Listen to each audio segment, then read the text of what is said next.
पुराने समय की बात है। नगर में रहने वाला सवल नाम का एक लड़का अपनी जिंदगी से बहुत निराश था।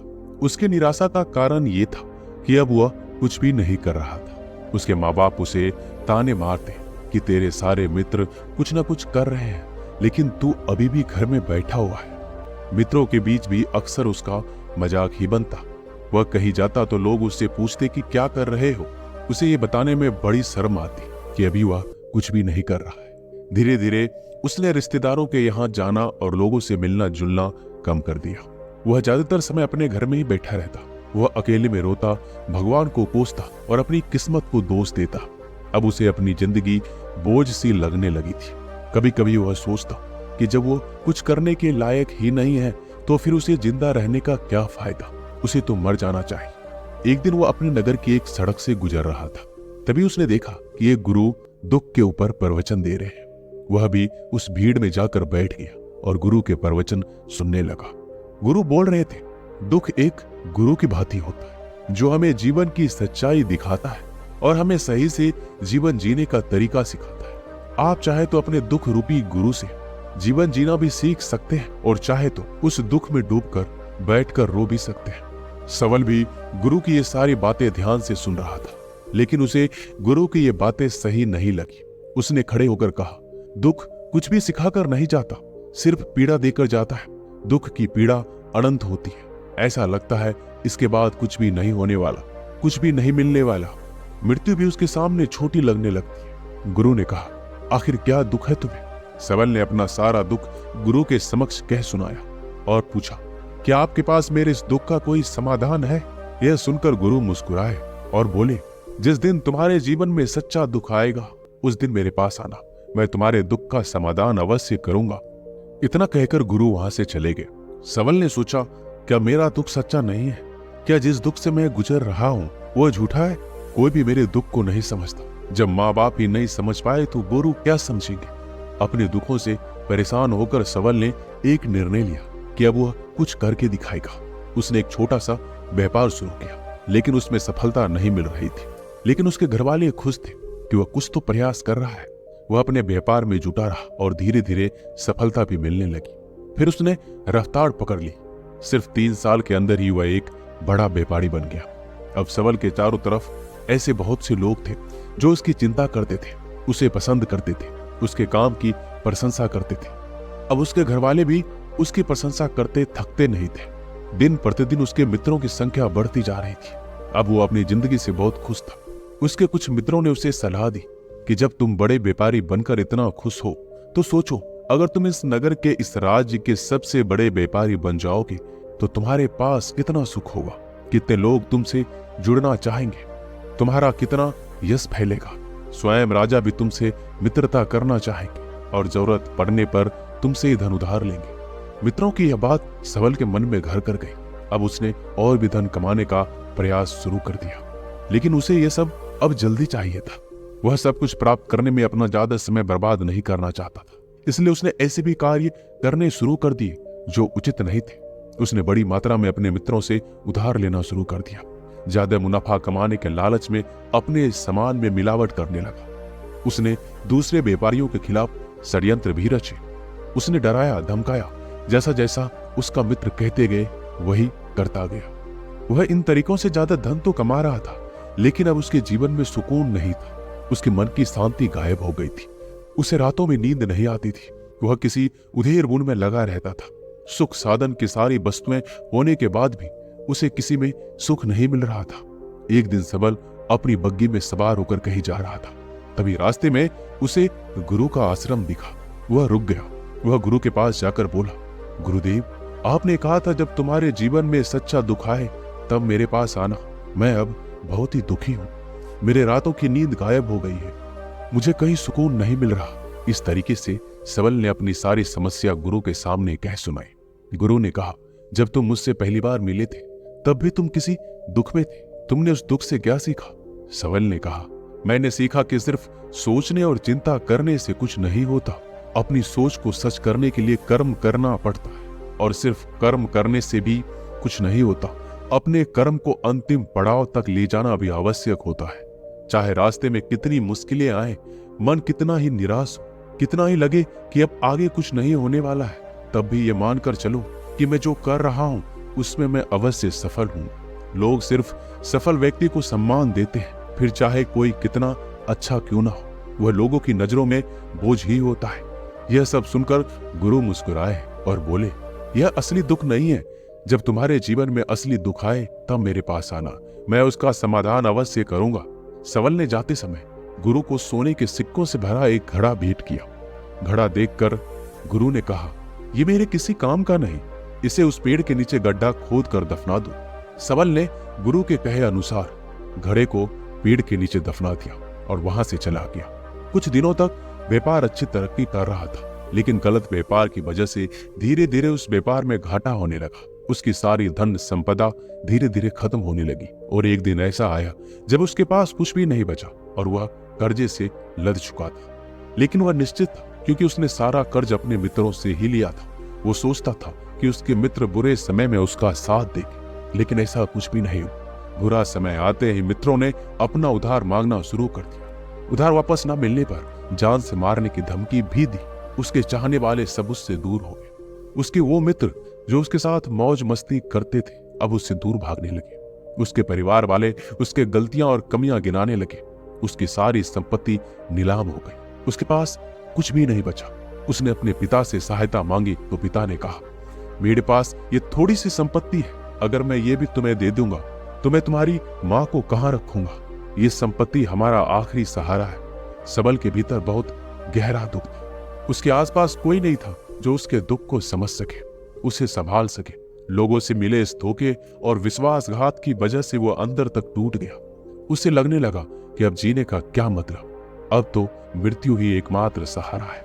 वो आत्महत्या करने के लिए पहाड़ी की तरफ जा रहा था। तभी उसे याद आया कि गुरु ने कहा था, जब तुम्हारे जीवन में असली दुख आए तब मेरे पास आना। सबल गुरु के पास गया और अपना सारा दुखड़ा उन्हें सुनाया। आंखों में आंसू भरकर बोला, मेरे इस दुख का समाधान कीजिए गुरुदेव। गुरु ने कहा, जब तुम्हारे जीवन में असली दुख आए तब मेरे पास आना, मैं उनका समाधान अवश्य करूंगा। सबल ने कहा, क्या अभी जो मेरे जीवन में घट रहा है क्या वो दुख नहीं है? आखिर असली दुख होता क्या है? गुरु ने कहा, सबसे पहले तुम मुझे ये बताओ, इस दुख से क्या सीख मिला? सबल ने कहा, मैंने सीखा कि जो लोग हमारी सफलता, हमारी तरक्की की वजह से हमारे जीवन में आए हैं वो हमें धोखा अवश्य देंगे, क्योंकि बुरे समय में हमारे साथ खड़े नहीं होंगे। वह केवल अच्छे समय में हमारा फायदा उठाएंगे और बुरे समय में छोड़कर चले जाएंगे। भरोसा केवल उन्हीं लोगों पर करना चाहिए जो हमारे बुरे समय में, असफलता के समय में हमारे साथ खड़े रहते हैं। लेकिन ऐसे लोग बहुत ही कम होते हैं, पर जिसके पास होते हैं उनकी कद्र करनी चाहिए, उनका अपमान नहीं करना चाहिए। मैंने ये भी सीखा कि कभी किसी के खिलाफ षड्यंत्र नहीं रचना चाहिए, ईमानदारी और धैर्य के साथ काम करना चाहिए और कभी लालच नहीं करना चाहिए। अपना सारा दुख और अनुभव बताने के बाद सबल आंखों में आंसू भरकर गुरु के सामने बैठा रहा। थोड़ी देर बाद गुरु उठे और उस पेड़ के नीचे गड्ढा खोद कर वह घड़ा बाहर निकाला जो सोने के सिक्कों से भरा हुआ था और उसे सबल को दे दिया और कहा, तुम्हारे जीवन में असली दुख आए तब मेरे पास आना। सबल ने गुरु को धन्यवाद दिया और प्रणाम कर वहां से चला गया। उसने उस धन से एक छोटा व्यापार शुरू किया। अब वह एक छोटा व्यापारी बनकर खुश था। अपनी पूरी लगन और ईमानदारी से व्यापार किया। देखते ही देखते वो फिर अपने नगर का एक बड़ा व्यापारी बन गया। उसका जीवन खुशियों और सुविधाओं से भर गया। लेकिन कोई कितना भी अच्छा हो, कितना भी अच्छा काम करे, दान करे, पुण्य करे, लोगों की मदद करे, लेकिन जीवन में दुख तो आता ही। तो सबल के जीवन में भी दुख आया। उसके माता पिता की मृत्यु के रूप में वो दोनों एक ही दिन मृत्यु को प्राप्त हो गए। सबल अपने माता पिता से बहुत प्रेम करता था, इसलिए उसे उनकी मृत्यु से बहुत गहरा आघात पहुंचा। उन दोनों के पार्थिव शरीर को शमशान घाट ले गया। वहां उनकी अंतिम क्रिया की गई। वहां उसने अपने माता पिता के शरीर को जलते हुए देखा तो उसका मन बेचैन हो गया। उसके अंदर बहुत से प्रश्न उठने लगे। वह घर वापस आया तो अपने माता पिता के घर और संपत्ति को देखा जिसके लिए उसके माता पिता हमेशा लड़ते रहते थे। आज वो लावारिस पड़ी है। आज उसकी देखरेख करने के लिए उसके लिए लड़ने वाले इस दुनिया से चले गए। उसके पिता ने जो भी कमाया था, जो भी बनाया था, सब कुछ यही रह गया था। एक दिन पहले किसी से भी अपनी संपत्ति के लिए लड़ जाने वाले उसके पिता आज इस दुनिया से अलविदा हो गए थे। उसका मन इसी तरह के अनेक विचारों के भंवर में फंसा हुआ था। उसे अंदर से अकेलापन और डर महसूस हो रहा था। उसे कुछ खालीपन सा महसूस हो रहा था। उसे लग रहा था कुछ तो है जिसे वो समझ नहीं पा रहा। इसलिए वो गुरु के पास गया। उसे देखते ही गुरु ने कहा, क्या जीवन में कोई दुख है? तो सबल ने कहा, वैसे तो जीवन में कोई दुख नहीं है गुरुदेव, सब सुख है, सब अच्छा चल रहा है। लेकिन आज मेरे माता पिता की मृत्यु हो गई। इस घटना ने मेरे मन को बेचैन कर दिया। गुरु ने कहा, इसमें दुखी होने वाली कौन सी बात है? एक दिन तो सभी के प्रियजनों को मरना ही है। हमेशा जीवित ना तो कोई रहा है ना कोई रहेगा। एक दिन तो तुम्हें मरना ही है। हो सकता है कल ही मर जाओ या आज भी मर सकते हो। सबल ने कहा, यह आप क्या कह रहे हैं गुरुदेव? मैं भी मर जाऊंगा, पर मैं तो अभी जवान हूं। गुरु ने कहा, इसी भ्रम में तो सभी जी रहे हैं कि मृत्यु दूसरों को आती है, बुढ़ापा दूसरों को आती है, लेकिन बूढ़ों के सामने ही जवान मर जाते, बच्चे मर जाते हैं। मृत्यु का किसी उम्र से कोई संबंध नहीं, ये तो सबको अपना ग्रास बना लेती है। गुरु की ये बातें सबल के मन में घर कर गई। वो चुपचाप वहां से चला गया, लेकिन उसका मन अब भी बेचैन था, अब भी अशांत था।